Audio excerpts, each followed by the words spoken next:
아니야. 누가 하는 거야?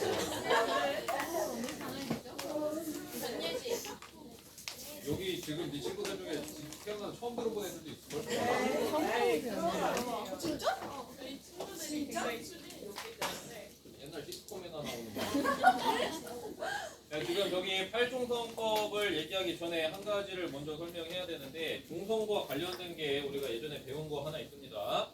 글자를 만드는 원리를 배우면서 뭐 초성을 어떻게 만드는지, 중성을 어떻게 만드는지를 배웠는데, 종성 같은 경우는 따로 만들지 않는다라고 얘기를 했었거든요. 그거를 약간 오해하는 사람들이 있기 때문에 거기다가 설명했습니다. 종성과 관련해서 그러한 원리를 뭐라고 얘기하냐면, 초성을 그대로 중성에 가져다 쓸 수 있다라고 얘기를 했고, 그걸 한자로 표현한다면 종성 부용 초성이라고 했거든요. 근데 이걸 가지고 사람들이 어떻게 생각을 하냐면, 만들어 놓은 초성을 전부 다 중성에서 쓸 수 있다, 이렇게 생각하는 경우가 있거든요. 근데 이 원리랑 팔종성법이라는 걸 함께 생각해 보면 그걸 틀렸다고 생각하시면 됩니다. 그걸 좀 써보자면, 이제 모든 초성을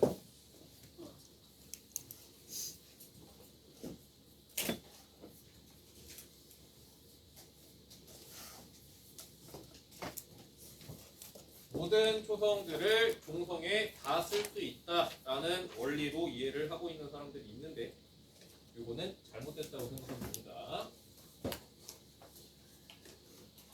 중요한 건 종성을 따로 만들지 않고 만들어 놓은 것 중에 몇 개를 쓸 수 있어.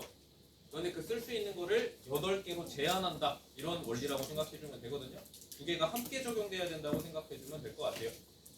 그래서 그 종성에다가 쓸 수 있는 자음들은 우리가 8개가 정해져 있다고 이야기를 하는데, 여기서 보는 것처럼 실제 종성에서 발음될 수 있는 8개의 자음만 사용한다 라고 생각해주면 돼요. 요거는 현대국어랑 좀 차이점이 있거든요.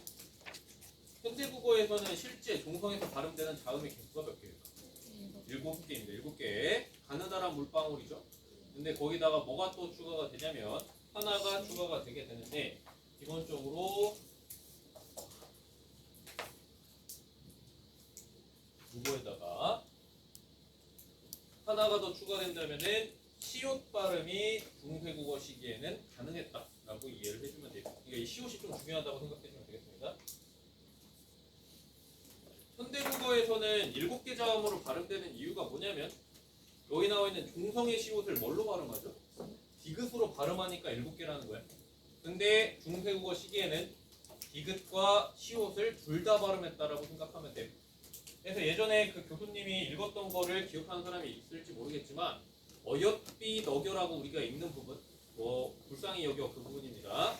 그걸 읽으실 때 어떻게 했냐면 어여스비 너겨 이렇게 했거든요. 그러니까 시옷 발음을 끝에 있는 디귿처럼 발음하지 않고 그대로 살려서 발음했다, 이렇게 이해를 해주면 된다는 거죠. 그건 이따가 다시 한번 설명할게요. 그래서 이런 것들을 가지고 이야기할 때 현대국어와 비교를 좀 해봐야 되는데, 정리하면서 다시 한번 이야기할게요. 중세국어 시기에는 종성에서 8개 자음이 발음되었습니다.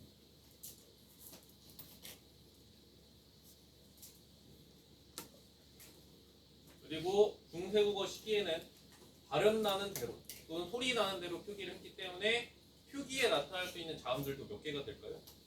8개가 됩니다. 기본적인 원칙으로는 8개라 생각하면 돼요. 그러니까 중세고 시기에는 발음 나는 대로 표기를 했으니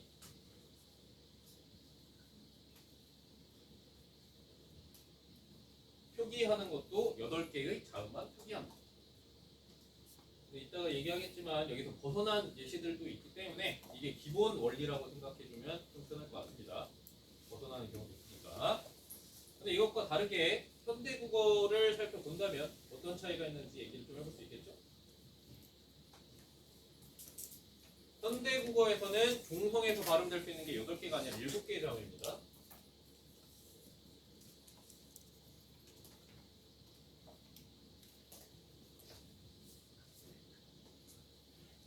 종성에서 발음될 수 있는 건 가느다란 물방울의 7개의 자음. 차이점 첫 번째는 7개와 8개라는 거 알 수 있죠? 그 다음에 두 번째 차이점은 뭐가 있을까? 종성에서 8개 자원만 표기할 수 있다고 했는데 화살표가 아니라 끊어놓은 이유가 있어요. 지금 이게 중세국어의 원리를 따라간다면 7개 자원만 발음되니까 표기도 7개만 해야 되거든요. 이 현대국어에서 받침해 올 수 있는 자원들은 몇 개예요? 전부 다 올 수 있습니다. 그러니까 여기서 또 다른 차이점이 생기는데 모든 자음이 표기가 가능하다는 점. 이것도 차이점이라고 생각해주면 될 것 같아요.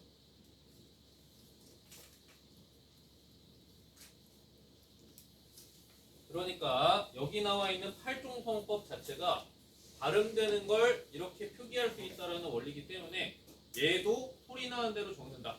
그 다음에 음소적 표기, 그다음 표음주의 표기의 방법 중에 하나라고 생각해주면 될 것 같아요. 그다음 여기 나와 있는 거 발음되는 거랑 표기가 다른 이유가 있겠죠? 얘 원래 형태를 밝혀주면 의미 전달하기가 쉬우니까. 그러니까 여기가 표의주의, 그다음에 형태 음소적 표기 이렇게 이해를 해주면은 좋을 것 같아요. 여기 뭐 어려운 거 없죠? 이제 밑으로 내려가서 이것들의 예시를 살펴보도록 하겠습니다. 오늘은 이번이 굉장히 차분한 것 같은데? 아까 연우가 처음에 좀 제지를 당해서 그런가?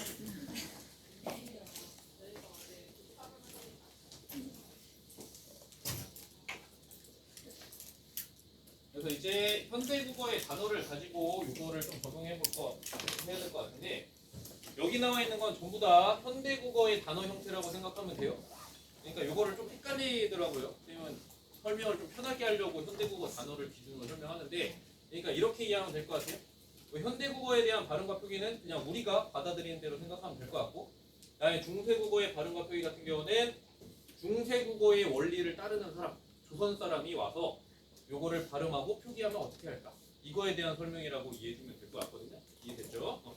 그래서 첫 번째로 잎이라는 단어 현대국어에서 발음할 때 저 피읍 어떻게 발음합니까? 동성에 있는 거 비읍이 되겠죠? 잎이라고 발음합니다. 근데 현대국어는 발음은 저렇게 비읍으로 날 수 있겠지만 표기는 어떻게 할까? 표기는 저거를 살려서 원래 형태를 살려서 잎이라고 표기를 하겠죠. 근데 조선 사람이 와서 저거를 보면 이상하게 생각합니다. 왜냐면 이 사람이 와도 발음은 똑같이 해요. 피읍과 가까운 8개의 자음은 8개 자음 중 하나는 비읍이니까 피읍도 비읍으로 똑같이 발음됐거든요. 이게 옛날에 음절 끝소리 규칙이 8개 자음 발음된다. 이거로 이해를 해주면 될 것 같아요. 그럼 발음이 이렇게 되니까 표기도 당연히 어떻게 해야 되죠? 표기도 당연히 비읍으로 이렇게 표기해야 됩니다. 그러니까 이런 원리라고 생각해주면 될 것 같아요. 그래서 음절의 끝소리 규칙이 현대는 7개 자음으로 바뀌는 건데 중세국어는 8개 자음 중 하나로 바뀐다. 그 다음에 그거를 표기에도 반영한다. 이런 식으로 이해를 해주면 되거든요. 다음에 하나 더 하겠습니다. 꽃 발음을 한다면 얘는 꽃 이렇게 발음되죠. 근데 우리가 꽃이라고 발음을 하더라도 표기할 때는 치읓을 살려서 표기해줘요. 현대국어는 의미를 전달해야 되는 거니까. 그래서 이거는 꽃이라고 표기를 합니다. 근데 저 치읓 같은 경우는 중세국어의 원리를 따르자면 발음도 이것과 다르고 표기도 이것과 다릅니다. 발음은 어떻게 되냐면 아까 이야기할 때 시옷이 발음될 수 있다고 설명했어요. 다음에 치읓의 기본자는 뭘까? 시옷입니다. 획을 하나씩 이렇게 빼다 보면 시옷이 만들어져요.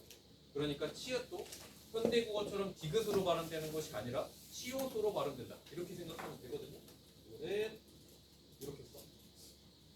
이거 발음 어떻게 될까? 꼬, 꼬 이런 식으로 발음됩니다. 시옷 발음이 살아있는 걸 표현하느라 이렇게 하는 거예요. 이렇게 해서 디귿 발음과 시옷 발음이 구별된다는 점. 다음에 현대국어와 다르게 지읒과 치읓과 시옷은 시옷으로 발음된다는 점. 그거를 이해해주면 되거든요. 그럼 저 꽃이 저렇게 쓰여 있으니까 표기도 어떻게 표기해? 이렇게 표기를 합니다.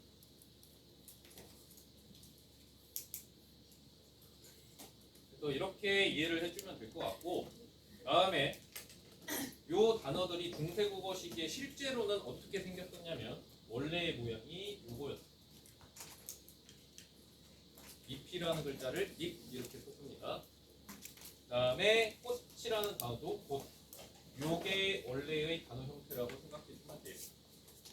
요거는 여러분들 공동 배울 때 저 곧 배웠을 텐데 형태를 오지 않해드니 세셔 종막하노라. 네, 가만하예란데 기억이 나는지 모르겠네. 아무튼 까먹은 걸로 이해하고 이렇게 정리하겠습니다. 그래서 저거를 기준으로 해서 다시 한번 중세국어의 실제 표기를 좀 얘기한다면 요거는 어떻게 생각하면 되냐면 저거 발음될 때 이거는 이해를 위해서 현대국어 단어를 쓴 거라고 얘기했죠?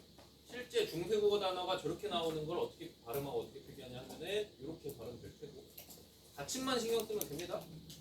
다음에 이렇게 돼 있으니까 표기도 당연히 어떻게 나타나? 이렇게 나타난다고 생각하면 돼요. 다음에 저 곧이라는 단어도 발음될 때 어떻게 발음되냐? 이렇게 발음되겠죠? 지읒은 시옷으로 발음이 되니까. 다음에 위에가 쌍자음이 아니라 기역이니까 이렇게 발음될 겁니다. 그러면 표기된 형태도 어떻게 표기돼? 곧 이렇게. 그러니까 뭐 굳이 저 원래 형태를 기억할 필요는 없습니다. 이 원리를 잘 이해하면 이런 단어의 형태가 주어졌을 때 발음을 어떻게 할지 표기를 어떻게 할지를 알 수 있을 테니까 현대국어 기준으로만 이해해도 충분할 것 같아요. 다음으로 이제 밑에 있는 거를 볼 건데 저기 위에 있는 낫과 밑에 있는 낫 때문에 지금 발음할 거거든요. 저게 위에 낫인지 아래 낫인지 한번 맞춰봅시다. 저도 낫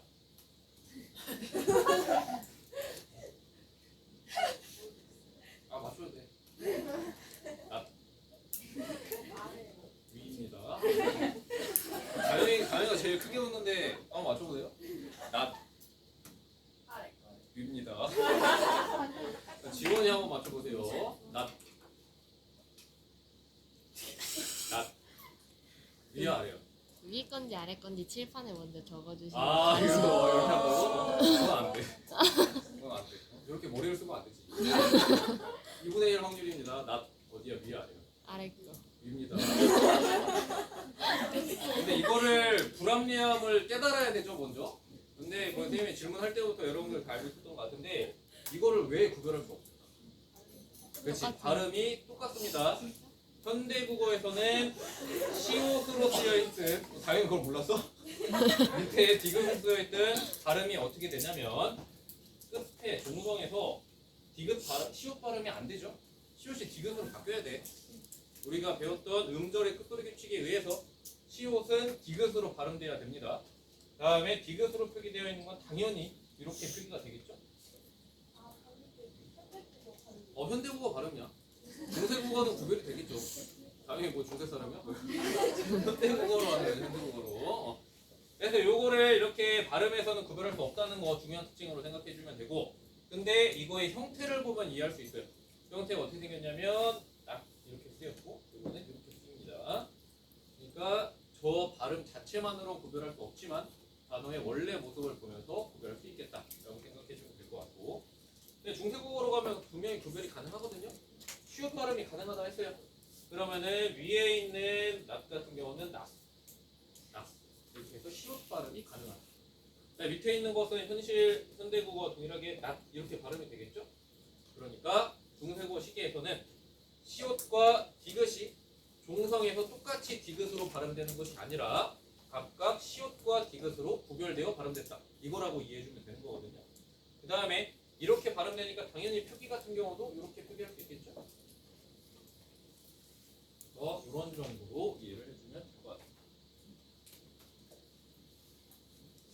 그래서 이렇게 내용을 살펴보면 기본적인 원리는 이해할 수 있을 것 같은데 중세국어 시기에도 현대국어랑 똑같은 사람들이 있어요.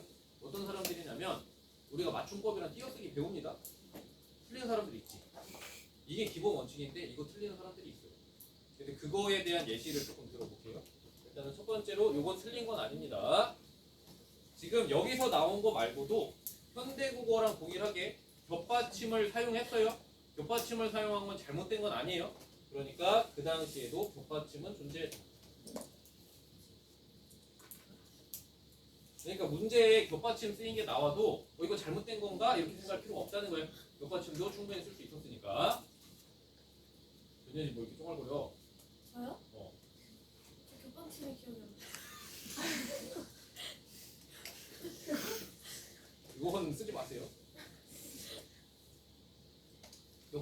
리을 비읍 같은 게 격받침이 되겠죠? 그리고 그 세종원의 서문에 28자를 만들었다라는 걸 28자를 만들어 맹가노니 이렇게 써있거든요. 리을 비읍 쓸 수 있는 거야. 격받침은 문제가 되지 않는다라고 생각해주면 되고, 한 가지 더 이야기하자면 예전에도 설명했던 것 같지만 이렇게 표기했습니다. 리을 비읍이라고 썼어요. 그러면은 요거는 실제로 발음도 어떻게 할까? 리을 비읍을 둘 다 발음하는 거예요. 쓰여 있으니까. 그럼 28자를 이렇게 읽는다고 생각해 주면 될 것 같아요. 다음에 나오는 거는 이제 여기서 벗어난 예외가 존재한다고 생각해 주면 됩니다. 예외, 그러면은 그 아까 전에 여드름이라고 했는데 그 리을 비읍이니까 리을 비읍이 여기 들어가 있으니까 그거만 그치. 아 오, 저건 뭐냐면 이 격받침이 존재할 수 있는 건 여기에 표기될 수 있는 자음 8개를 조합해서 격받침을 만든 거니까 가능한 거예요. 리을도 저기 포함되어 있는 글자고 비읍도 저기 포함되어 있는 글자입니다. 그러니까 두 개 쓸 수 있는 건 문제가 없는 거지.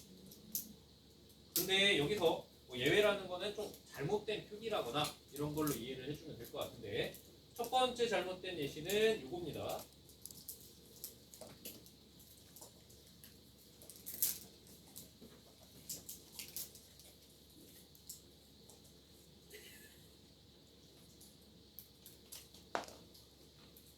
이거를 보면 선생님 이거 원래 단어 형태가 고의 지읒 받침인데 저거 맞는 거 아니에요? 라고 생각할 수 있어요?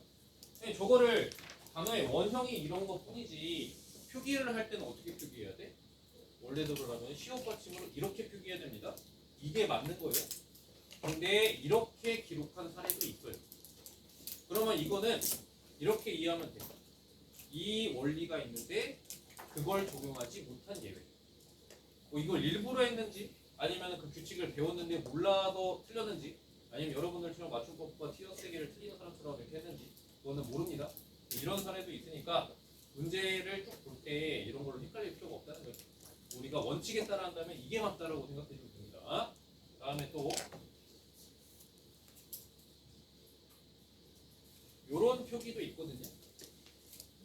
원래대로라면 받침에 표기할 수 있는 건 저기 나와 있는 8개 자음만 표기 가능합니다. 근데 여기 나와 있는 반치음 표기가 돼 있어. 그러면은 요 원칙에서 벗어난 거라고 생각해주면 되겠죠. 그러니까 이거를 이 예외들이 뭐가 있어? 요거랑 요거예요. 이런 걸 물어보는 경우는 없어. 그러니까 원칙에 대해서 이해하고 얘네들을 봤을 때 8개 자음을 표기하라는 거에서 벗어난 예시구나 라고만 이해해주면 되는 거거든요. 그러니까 요거를 굳이 외울 필요는 없습니다.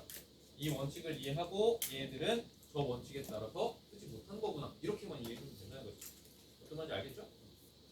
선생님, 근데 왜 저기는 공세다가 왜 지으세요? 요거는 이거를 우리가 단어의 원형이라고 얘기하는데 저게 표기된 걸 보면은 실제로 중세국어에 다 이렇게 썼어요. 어디를 봐도 다 이렇게 생겨 혼자 쓰였을 때는 음절의 큰 소리 규칙이 이걸로 끝날 때 이렇게 만들어지는 거니까 그런 겁니다. 근데 이게 지읒 받침이 쓰인다는 건 우리가 어떻게 발견했어요? 그치, 연음되는 형태를 보면 압니다. 뭐냐면 못 더하기 2가 고지가 되거든요. 그러면은 얘가 원래 고에 지읒 받침이 되어 있는 게 맞는 거고, 그 다음에 이렇게 혼자 쓸 때는 지읒이 시옷으로 발음돼야 되니까 시옷으로 표기했다. 이걸 발견해 주는 거거든요. 어떤 건지 알겠어? 고시라고 쓰면 되잖아요. 지읒이라고 쓰면 되는 거 아니냐고? 아니 고시. 그게 연음돼야 되니까 얘가 원래 모양이 이것처럼 이 시옷 받침이라면 예지 말대로 이게 맞습니다. 근데 이렇게 안 썼어. 이렇게 썼어. 왜 그러냔 말이지. 이 단어가 원래 모양이 고 지읒 받침이니까. 근데 왜 고시 왜 시옷 발음 같은데? 예지 중간에 어디 갔다 온 거 아니야? 야, 이거해. 뭐 한마디만 더 하겠습니다. 뭐냐면 얘가 원래 모양은 이거지만 혼자 쓰일 때는 지읒 받침은 날 수가 없고, 지읒 받침은 뭘로 바뀌냐면 시옷으로 바뀌어요. 음절의 끝소리 규칙처럼. 그거 이따가 다시 설명할게요. 이따 질문해. 나머지 다 이해했지? 예지 아까 웃으면서 막 놀더니 중간에 그거 빼먹었구나. 집중했는데. 그래서 중성에 오는 시옷의 발음과 관련해서 두 가지를 알고 있어야 되는데 첫 번째는 우리가 이런 표기들을 봤을 때 중세국어식이 동성에서 시옷과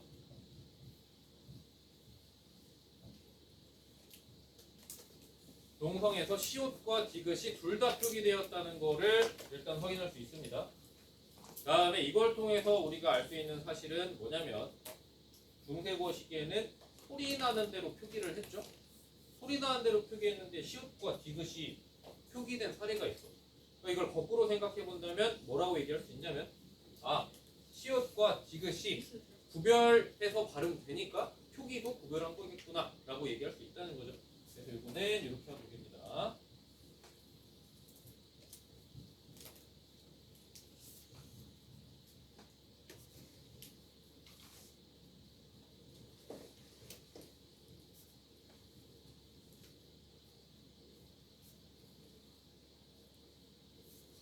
중세국어의 시옷 발음과 관련된 특징 요거를 기억해 주면 되거든요. 동성에서 시옷과 디귿을 구별해서 발음하는 이게 첫 번째. 다음에 두 번째는 뭐가 되는 거냐면 현대국어에서는 시옷과 지읒과 치읓 전부 다 받침해서 디귿으로 발음되거든요. 근데 요 당시에는 뭘로 발음이 된다? 이것처럼 시옷으로 발음이 된다. 이렇게 생각해 주면 돼요. 그래서 동성의 시옷과 이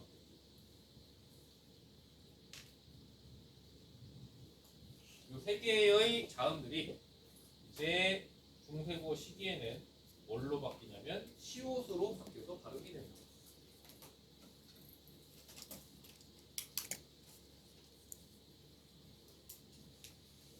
이 원리를 조금 이해하는데 어려운 부분들이 있긴 한데 아까도 말했다시피 지금 적용되고 있는 음절의 끝소리 기칙이 조금 다르게 적용되었고 다음에 그게 표기에도 바로 반영되었다라고 이해를 해주면 조금 이해가 쉬울 것 같습니다. 그래서 이제 저기 뒤쪽으로 넘어가서 65쪽에 실종성법은 안 할 거거든요. 실종성법은 제외입니다. 저거는 많이 헷갈릴 것 같아서 제외를 하는데 여러분을 믿고 제외하는 거예요. 이거 시험 문제 나옵니다. 내신에서는 안 나와요. 내신에서는 안 나오는데 모의고사에서 지문형 문제로 활동성법이 기본이고 다음에 근대국어로 가면서 저 7종성법이라는 게 만들어지고 이렇게 나오거든요. 근데 앞에 있는 8종성법을 잘 이해하면 그 지문을 읽으면서 풀어낼 수 있을 거라 생각하고 그냥 넘어갑니다.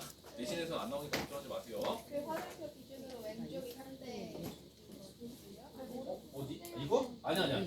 이거는 친구들은 그 당시의 화살표를 얘기하는 거니까 중세국어 시기. 중세국어 시기만 얘기한 거예요. 밑에 있는 띄어쓰기랑 문제까지만 풀고 끝낼 거거든요. 요거는 이제 고3 때 여러분들한테 맡기는 겁니다. 모의고사는 틀려도 되는데 수능 때 맞출게요. 선생님 근데 아지? 주고 싶다. 이게 표기. 네, 여기 나와 있는 띄어쓰기 얘기할 건데 띄어쓰기는 굉장히 쉽습니다. 이거 나와 있는 걸 쭉 보면은 띄어쓰기가 있어 없어? 띄어쓰기 없거든요. 그거만 알고 있으면 돼. 중세국어 시기에는 띄어쓰기가 존재하지 않아. 이거는 알 수 있는 사실이죠. 만약에 이게 주어진다면 그 당시에는 현대국어랑 다르게 띄어쓰기가 쓰이지 않았네 라는 걸 발견해 줄 수 있으면 돼요. 그래서 지금 공부하는 것들을 좀 보니까 조금 걱정되는 부분이 있습니다.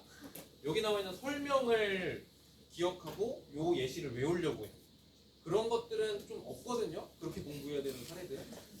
웬만하면 이런 자료를 주고 여기서 발견할 수 있는 게 뭔가 이걸 물어보는 게 대부분이니까 예시 같은 거를 막 달달 외우려고 하지 마세요. 뭐 중요하다고 얘기한 것들이 몇 가지 있긴 하지만 그거는 공부의 효율이 좀 안 좋을 것 같습니다. 다음에 요 띄어쓰기 같은 경우는 근대국어 시기부터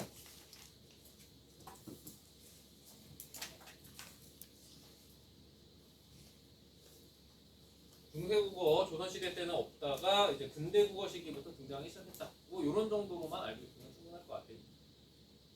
근데 저런 예시 보고 저게 방점인지 띄어쓰기 말인지. 아 그런 건 요걸로 보면 되겠죠? 뭐냐면 요거 보면 전부 다 평성이라서 방점 없거든요. 그리고 물어보는 게 이렇게 되겠지. 여기서 현대국어와 차이점을 이야기하라고 한다면 선지 두 가지로 나눠서 물어볼 수 있는 거예요. 첫 번째는 띄어쓰기가 사용되지 않았구나. 두 번째는 방점이 사용되었구나. 또 다른 것도 얘기한다면 여기서도 연음되어 있는 것들이 있으니까 이런 거 봤을 때는 아 이어적기를 하는구나. 이런 것들로 생각해주면 되는 거고 이거를 내가 다 주고서는 전부 다 찾아라 이렇게 하진 않겠죠? 그런 거 없습니다. 그거 걱정할 필요 없어요. 근데 띄어쓰기가 근데 그거 시험때 등장했다는 거예요?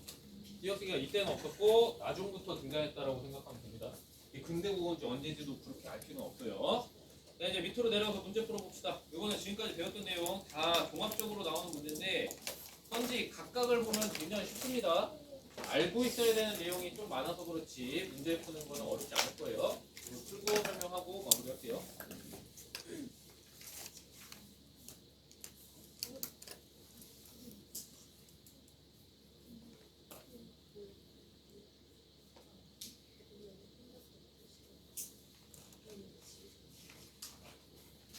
예지야 문제 풀어 이따 설명해줄게.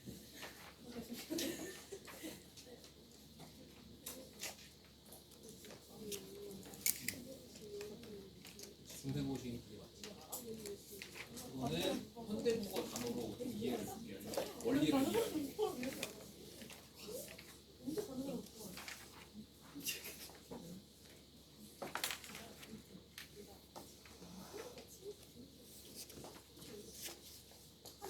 옛날 단어를 말해주게 더 헷갈리는 건가? 이해했지? 그치. 실제로는 그때는 그렇게 얘기했다. 이렇게 생각해주면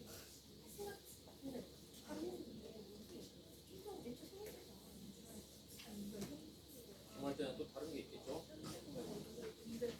이거 끝나면 이제 수업 안 해, 개월 때까지?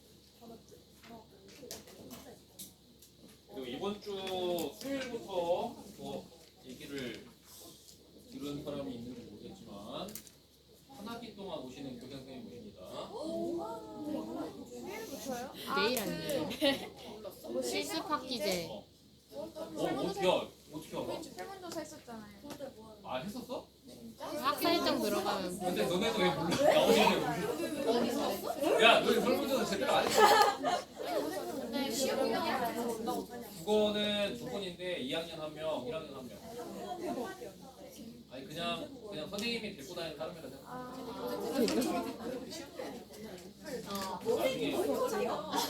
나중에 아니 나 나오지.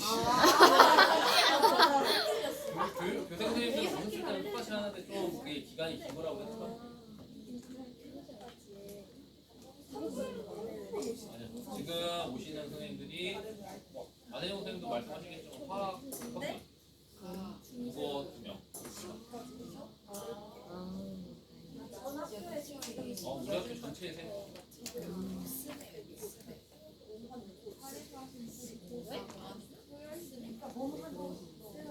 자 이제 요거는 문제가 어렵지 않으니까 바로 설명을 시작할게요. 첫 번째 1번 선지. 1번은 예전에 봤던 내용인데 이렇게 이해를 하면 됩니다. 순경은 비읍은 오늘날에는 없는 자음이 들어있군이라고 얘기해요. 여기 나와 있는 요거 좀 오해를 하는 경우도 있습니다. 순경은 비읍은 비읍과 이응이 합쳐진 글자니까 자음 두 개라고 설명해야 되는 거 아닌가 하면 읽어 볼래요? 그런 식으로 문제 내지 않습니다. 저기서 뭐라고 얘기하고 있냐면 자음 반치음과 자음 순경은 비읍이라고 얘기하죠. 그러면 이때는 자음 하나로 본다라고 생각해주면 되는 거예요. 그리고 실제로도 저거는 그 비읍 계열 합용명사랑 다르게 발음이 하나입니다.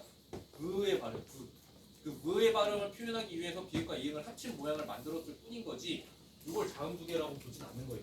그러니까 음은 하나, 문자 하나, 자음 하나 이런 말 다 맞다고 생각해주면 됩니다. 그렇게 오해하는 사람 없겠지만 그 정도로 얘기하는 거예요. 다음 니은. 여기다가 비읍 디귿에서는 두 개의 자음이 발음되었고, 여기 나와 있는 거 있습니다. 비읍 디귿과 비읍 시옷. 이건 비읍 계열의 합용명사죠. 이거는 시옷 계열과 다르게 비읍이 그대로 발음된다 얘기했어. 그러면 비읍이 발음되려면 비읍 디귿 발음, 비읍 시옷 발음 이렇게 3번은 현대국어의 관점에선 맞습니다. 근데 중세국어 관점에선 틀렸어요. 왜 그러냐면 여기 시옷이 쓰여 있다면 비긋으로 발음되는 걸까? 시옷으로 발음되는 걸까? 시옷으로 발음되는 겁니다. 이거는 정답이 3번. 그 다음에 요거는 중세국어 시기 종성에 시옷이 쓰였다면 시옷으로 발음되었다. 시옷과 기옷이 구별되어 발음됐으니까 이거를 기억을 해주면 될 것 같아요. 4번 타이어의 첫 음절과 둘째 음절은 성조가 다르다. 요거 첫 번째 건 2점짜리 상성, 두 번째 거는 1점짜리 거성입니다. 그래서 이거는 맞는 내용. 미음의 연철풀이가 좀 요거는 너무 쉽습니다. 근데 요거는 좀 아쉬운 게 뭐가 있냐면 요걸 물어보려면 약간은 현대어 해석이 좀 필요하긴 하거든요.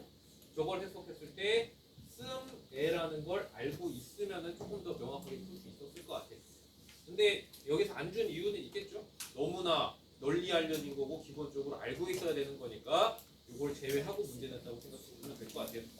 오늘은 여기까지. 오,